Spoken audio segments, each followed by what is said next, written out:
कोशिश कर रही हूँ उनके बगैर जीने की, कोशिश कर रही हूँ उनके बगैर जीने की। अगर जिंदा रही तो इतिहास बन जाऊंगी, मर गई तो लाश। जे वादा कइल समझिए के वो मोरे के कगार पे छोड़ गए।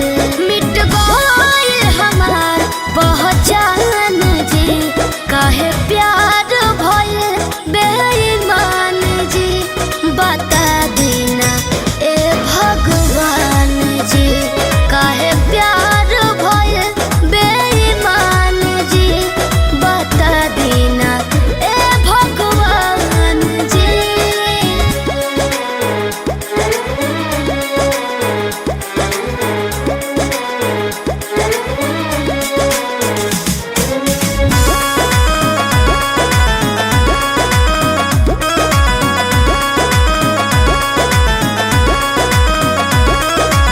आनंद बिग म्यूजिक भोजपुरी।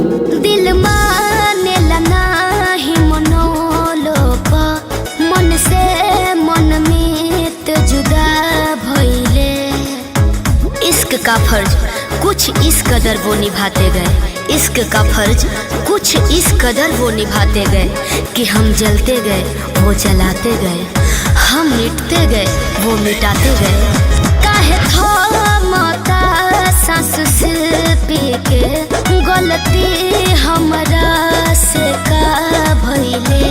दूर भइले विजय चौहान जी, काहे प्यार भइल बेईमान जी।